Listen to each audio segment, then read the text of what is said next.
गुज़िश्ता दिनों chief election officer की इस प्रेस कॉन्फ्रेंस के बाद जम्मू कश्मीर की सियासी फिजा गरमाने लगी है। वोटर लिस्ट के हवाले से चीफ इलेक्शन ऑफिसर्स ने इस प्रेस कॉन्फ्रेंस में जो जानकारियां दी, उसके बाद पीडीपी और नेशनल कॉन्फ्रेंस जैसी पार्टियां हरकत में आ गई हैं। इलेक्शन कमीशन के ऐलान पर उमर अब्दुल्ला और महबूबा मुफ्ती सवाल उठाने लगे हैं। वाज़ेह रहे कि 2019 में करीब 78.7 लाख वोटर थे। लद्दाख के अलग होने के बाद 76.7 लाख वोटर, 25 लाख नए वोटर्स जुड़ने की उम्मीद। 25 नवंबर तक पूरी होगी वोटर लिस्ट। आखिरी दफ़ा 2014 में हुआ था इंतखाब। 2014 में 87 सीटों पर हुआ था इंतखाब। बीजेपी के खाते में आई थी 28 सीटें। 2018 में तहलील हुई थी असेंबली। यहाँ तक तो सब ठीक है, लेकिन जम्मू कश्मीर के नए वोटर्स कौन होंगे उसे लेकर तनाज़ा शुरू हो गया है। चीफ इलेक्शन ऑफिसर्स के मुताबिक आर्टिकल 370 के खात्मे के बाद जम्मू कश्मीर में वोट देने के लिए डोमिसाइल यानी मकामी शहरी होना जरूरी नहीं है।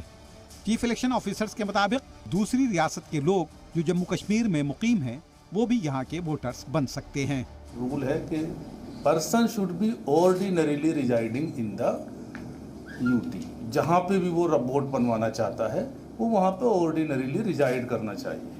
ऑर्डिनरीली रिजाइड करने का जो डिसीजन है वो ईआरओ को लेना है। जो वहाँ इलेक्टोरल रजिस्ट्रेशन ऑफिसर है या एईआरओज हैं कॉन्स्टिट्यूएंसीज में, वो इस बात को देखेंगे कि भाई ये यहाँ पे ऑर्डिनरीली रहता है, यहाँ पे इसकी नौकरी हो सकती है, वहाँ पे वो एजुकेशनल पर्पज़ के लिए भी रह सकता है, लेबर पर्पज़ के लिए भी रह सकता है, बिजनेस पर्पज़ के लिए भी रह सकता है।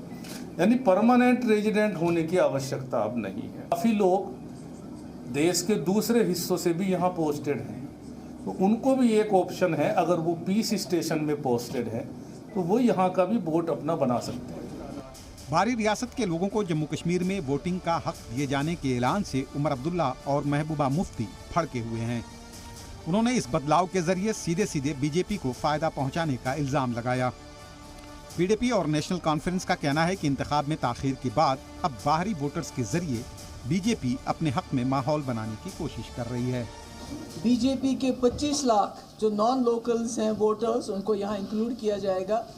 And I think this is the last nail in the coffin of electoral democracy है।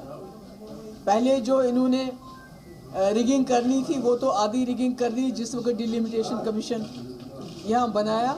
अब इसके लिए हम चाहते हैं कि पहले तो हमें आप ये क्लैरिफाई करें, क्योंकि बहुत लोगों के दिमागों में ये एप्रीहेंशन है कि ये एक कोई प्लान के तहत किया जा रहा है। इसीलिए हम चाहते हैं कि इस पे एक बहुत क्लियर एक हमारे लोगों के लिए एक क्लैरिटी आ जाए, जिसमें आप बताएं कि जो ये ऑर्डिनरीली सिटीजन है वो क्या है। कॉन्सेप्ट इसका सबका लोकल गवर्नेंस का है ये कि आप असेंबली में लोकल लोगों को चुने।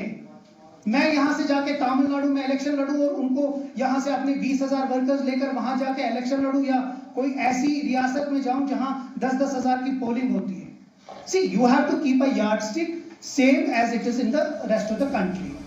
वहीं जेडीयू के रियासती सदर जीएम शाहीन का कहना है कि इस तरह के इकदाम से लोगों में वोटिंग को लेकर दिलचस्पी कम होगी। तो लोगों को दूर करने का एक तरीका है ये, इससे लोग दूर होंगे और कश्मीरी जो है, मैं जम्मू के लोगों के ऊपर भी इम्पैक्ट है और जम्मू कश्मीर के लोग जो है वो इलेक्शन प्रोसेस से दूर रहेंगे और जो गलत चीज़ है वोटिंग पे भरोसा उठ जाएगा। आपका जो सेकुलरिज्म जो है, डेमोक्रेसी जो है, कॉन्स्टिट्यूशनल हक जो है आपका, आप जब वो लोगों से छीनेंगे तो लोग इलेक्शन से दूर रहेंगे और रिजल्ट होगा कि हम 35 साल पीछे चले जाएंगे, और जो बिल्कुल गलत है, ऐसा नहीं होना चाहिए। वहीं बीजेपी के सीनियर लीडर कविंदर गुप्ता ने पीडीपी और नेशनल कॉन्फ्रेंस के तहफ़्फ़ुज़ात को गैर ज़रूरी करार दिया।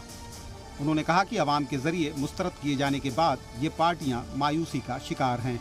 ये दोनों नेता, चाहे वो नेशनल कॉन्फ्रेंस के हैं या पीडीपी के हैं, ये किसी अलग युग में जी रहे हैं। ये समझते हैं आज भी धारा 370 यहाँ पर लागू है। ये लोग प्लान बनाते हैं, बिल पास करते हैं कि यहाँ पर आकर के पाकिस्तान के लोग बच सकते हैं, लेकिन 70 सालों में इन्होंने वाल्मीकि समाज, वेस्ट पाकिस्तान रेफ्यूजीज़ और गोरखा समाज को वंचित रखा, जो इस देश के लिए काम करते हैं। और आज इनको जब यहाँ पर जो सुरक्षा बल हमारी सुरक्षा के लिए बैठे हैं, जो लोग यहाँ पर जिनसे हम काम लेते हैं, यहाँ पर काम करते हैं, उनको वोट का अधिकार क्यों नहीं? एक भारत श्रेष्ठ भारत का जो नारा है, कश्मीर हो या गुवाहाटी, अपना देश अपनी माटी, इस प्रकार की सोच लेकर के चलना चाहिए। दरअसल इनकी दुकानदारी बंद हो चुकी है। कोई ऑटोनॉमी और कोई सेल्फ रूल को लेकर के चलता था, आज ये अपनी खिसकती हुई ज़मीन को लेकर के इकट्ठे हुए हैं। इस बात से हम खुद अंदाज़ा लगा सकते हैं कि ये फ्रस्ट्रेशन है। लेकिन पीडीपी और नेशनल कॉन्फ्रेंस की मुखालिफ इलाकाई जमातें मौजूदा सूरत हाल के लिए महबूबा और फारूक अब्दुल्ला को ही जिम्मेदार ठहराती हैं। महबूबा मुफ्ती, ये फारूक अब्दुल्ला, इनका नाम भी मैं अपने मुंह से नहीं लेना चाहता हूँ। महबूबा मुफ्ती ही वो है जिसने इंट्रोड्यूस करवाया बीजेपी को यहाँ पर, तो मैं क्या बात करूँ उसके बारे में अब, और वो लोग क्या बात करेंगे अब? उन्होंने ही उनको कश्मीर में लाया, महबूबा मुफ्ती ने ही उसको इधर लाया। एनसी फारूक अब्दुल्ला ने 53 की पुशन कांग्रेस के साथ मिलकर ख़त्म की। उन्होंने ही 335 और 370 ख़त्म करवाया। मिल्टन सी का आगाज़ उन्होंने करवाया। और आपको ये भी बता देते हैं कि इस फैसले के बाद क्या क्या तब्दीली होगी। बदले ज़वाबित के मुताबिक डलेंगे वोट, गैर कश्मीरी भी कर सकते हैं वोटिंग, किसी डोमिसाइल की ज़रूरत नहीं होगी, तलबा और मजदूर कर सकते हैं वोटिंग, सरकारी मुलाजमीन भी दे सकते हैं वोट। चीफ इलेक्शन ऑफिसर्स के मुताबिक 15 सितंबर को वोटर लिस्ट जारी की जाएगी।